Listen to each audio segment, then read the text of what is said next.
Shalom, Bapak Ibu Saudara. Renungan kita pagi hari ini terus menyambung tema besar kita untuk kita mencoba mendefinisikan, menjelaskan umat kerajaan itu apa. Karena mereka ini ada di luar dunia kekristenan. Hari ini tema kecil kita adalah mengenai perihal mengikut Paulus ya. Karena firman Tuhan mengatakan dalam 1 Korintus 10, Paulus bilang begini, ayat 11 ayat 1 ya. Pasal 11 ayat 1. Jadilah pengikutku sama seperti aku juga menjadi pengikut Kristus. Sementara umat kerajaan itu kan kita tahu bahwa mereka hanya mengikut Yesus kemana saja Yesus pergi. Yohanes 10 ayat 27, domba-dombaku mendengarkan suaraku, mereka mengikut aku. Wahyu pasal 14 ayat 4 juga dikatakan di sana, para pemenang itu, buah sulung itu mengikuti anak domba kemana saja anak domba pergi. Tapi di sini Paulus bilang, jadilah pengikutku. Nah ini yang kita mau pahami apa maksud Paulus. Kita kok harus mengikuti dia. Nah ini yang pertama yang jelas, Paulus tidak maksud supaya kita berkata aku dari golongan Paulus. Karena di pasal 1-nya ini, atau pasal 2 ini kita lihat, Paulus menegur orang-orang Korintus yang mengatakan aku dari golongan Paulus, aku dari golongan Kefas, aku dari golongan Apolos, atau kalau dalam apakah yang mengatakan aku dari golongan Kristus, itu pun juga memecah tubuh Kristus itu ya. Ya kalau zaman sekarang ini jangan bilang aku golongan Calvin ya, Calvinis, atau golongan Lutheran, Wesleyan dan sebagainya. Nggak boleh begitu ya. Kalau belajar dari orang harus ya, tapi kalau mengikut, nah ini jangan. Nah sekarang Paulus bukan begitu berartinya. Berarti bukan kita harus menjadi bergolong-golongan begitu. Nah di bagian-bagian lain Paulus misalnya dikatakan di Kisah pasal 20, Paulus bilang, dalam segala hal telah kuberikan contoh ya. Dia bicara kepada para penatua, para pemimpin gereja di Efesus ya, di Miletus bicaranya. Dalam segala hal sudah kuberikan contoh. Jadi udah gitu di Timotius juga dikatakan, coba saya baca ini ya, di Timotius dikatakan, dengan demikian, ini bagian Timotius 1 ayat 16 bagian bawah aja. Dengan demikian aku menjadi contoh bagi mereka yang kemudian percaya kepadanya dan mendapat hidup yang kekal.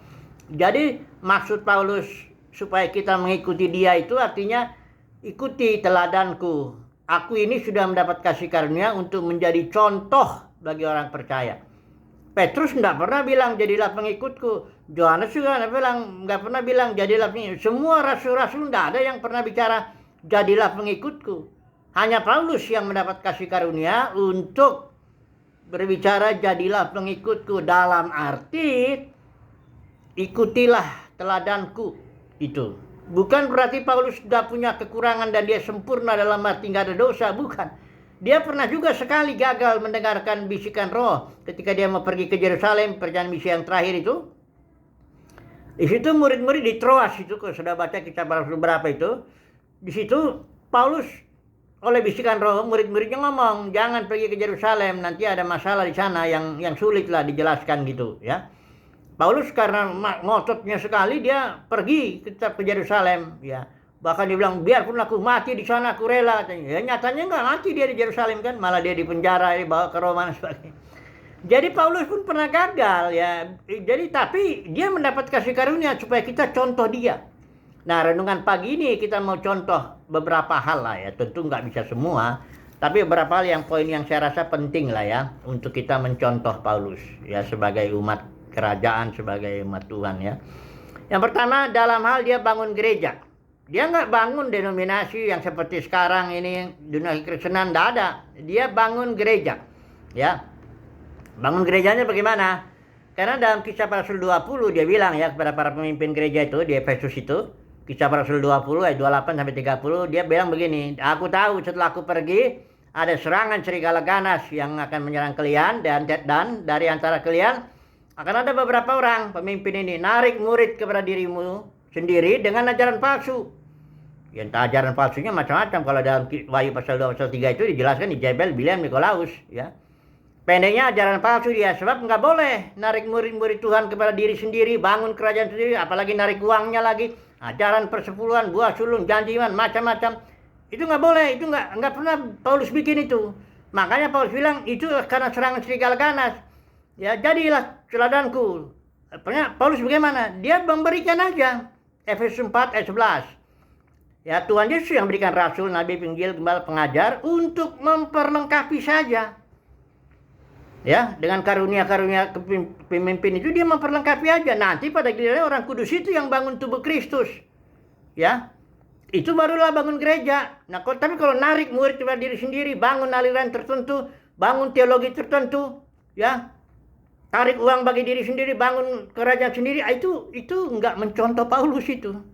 Itu nggak mencontoh Paulus, nggak jadi pengikut Paulus ya. Nah, itu yang pertama ya, dia bangun gereja. Yang kedua, dia hanya memberitakan satu, Kristus. Coba saya baca dulu Kolose ya, pasal ke-1 ini ya, ayat yang ke-27. Saya bagian bawah aja saya baca ya. Kristus yang ada di dalam, ini saya pakai ILT ya. Kristus yang ada di dalam kamu, dalam batinmu itu selaku pengharapan kemuliaan. Christ in you, the hope of glory ya. Dialah yang kami beritakan, Kristus yang dalam batin itu, yang adalah hayat kita, yang adalah kemuliaan kita, itulah fokus pemberitaan Paulus. Apapun yang dia bicarakan itu selalu fokusnya Kristus dalam batin itu. Sebabnya Paulus bilang, bagiku hidup adalah Kristus. Mati adalah keuntungan, tapi kalau lebih hidup adalah Kristus. Jadi Paulus tidak pernah memberitakan perkara-perkara luaran. Sukses, kalau ya sekarang dalam kekristenan ya, kesembuhan, kesuksesan, apa macam-macam, kemakmuran, itu enggak. Memang Paulus disertai oleh tanda-tanda ajaib dari dalam pelayanannya. Orang kasih sapu tangan dia aja, tempelin orang, setan sudah kerbi, penyakit sembuh dan sebagainya. Tapi dia nggak memberitakan kesembuhan, bukan. Paulus memberitakan Kristus dalam batin.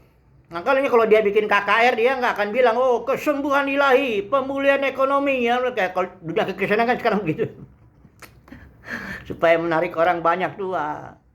Yang bangkrut, yang punya utang, yang semua gitu ya. Nggak ada itu. Itu nggak mencontoh Paulus. Paulus hanya memberitakan Kristus dalam batin. Jadi batiniah sekali pemberitaan dia ya. Oke, yang berikutnya, yang ketiga. Paulus bilang dalam Kisah Para Rasul 20 itu. Dia bilang gini, emas, perak, pakaian tidak pernah kuingini dari siapapun. Ya. Kalau dalam dunia kekristenan, kalau seorang melayani profesi pendeta sudah berhak dia itu. Dia merasa, bukankah saya sudah berikan firman Tuhan? Wajar dong. Dia comot-comot nanti ayat itu. Untuk membenarkan ajaran Bileam itu. Dagang. Jual firman supaya dapat duit. Bukan firman aja dijual. Yang macam-macam semua, sampai souvenir, semua dijual. Ya, supaya dapat duit. Itu Paulus lihat. Emas, perak, pakaian tidak pernah kuingini dari siapapun. Masalahnya Paulus tidak butuh duit untuk mengembangkan bangun kerajaannya sendiri. Dia enggak. Dia hanya butuh uang untuk makan pakaian. Makanya dia bilang, asal ada makanan pakaian cukuplah. Dan dia sekali-sekali juga bekerja, bikin kemah, tent maker itu kan. Kalau kita lihat hampir bisa dibilang mungkin 90% lebih pendeta-pendeta di dalam kekristenan ini nggak pernah nyontoh Paulus tuh. Enggak. Ya, dagang semua rata-rata itu jadinya kan. Jatuh-jatuhnya. Walaupun, tapi sudah dibenarkan oleh ajaran Bileam. Ya. Malah dibilang saya kaya kalau saya bisa menarik banyak uang dari jemaatnya. Itu dia, ya. Sudah jadi begitu. Nggak ada ngikutin Paulus itu. Tapi umat kerajaan itu mencontoh ya, belajar mencontoh. Yang terakhirlah sebagai penutup ini, ya. Paulus bilang, aku nggak peduli nyawaku. Yang penting aku mencapai garis akhir.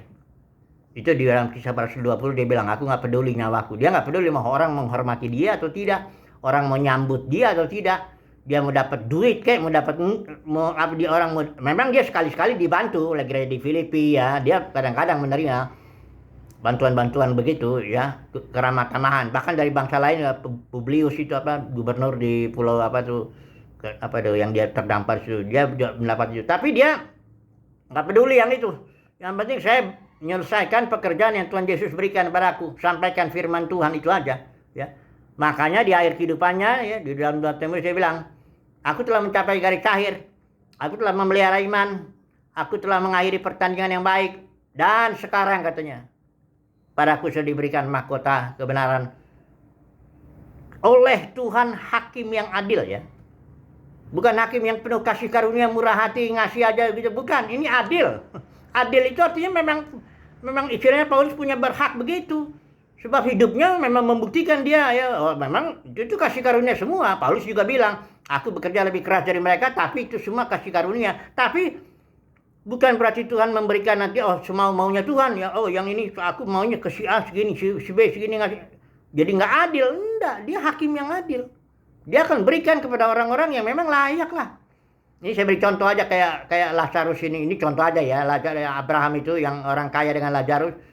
Waktu itu orang kaya udah menderita, terus Abrahamnya bilang kan, ya wajar lah, kau kan selama di dunia enak, udah makan kenyang apa semuanya, ini Lazarus miskin susah nih. Itu contoh aja maksudnya. Jadi artinya keadilan itu dinyatakan gitu, bukan Tuhan serampangan ngasih upah kepada hamba-hambanya, nggak begitu.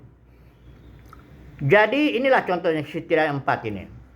Nah, umat kerajaan, ini kan kita sedang mendefinisikan nih. Umat kerajaan itu apa sih? Umat kerajaan itu nggak ngikutin contoh Calvin, Luther, John Wesley. Dia belajar, umat kerajaan belajar. Itu orang-orang hebat juga kan, kita belajar. Tapi nggak mengikuti, nggak ada itu kita mengikuti begitu.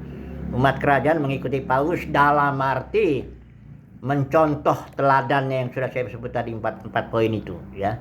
Itulah dia umat kerajaan itu. Semoga saudara dan saya mendapat kasih karunia untuk mendapat panggilan menjadi umat kerajaan dan meneladani ya Paulus dalam setidaknya 4 hal itu yang tadi ya.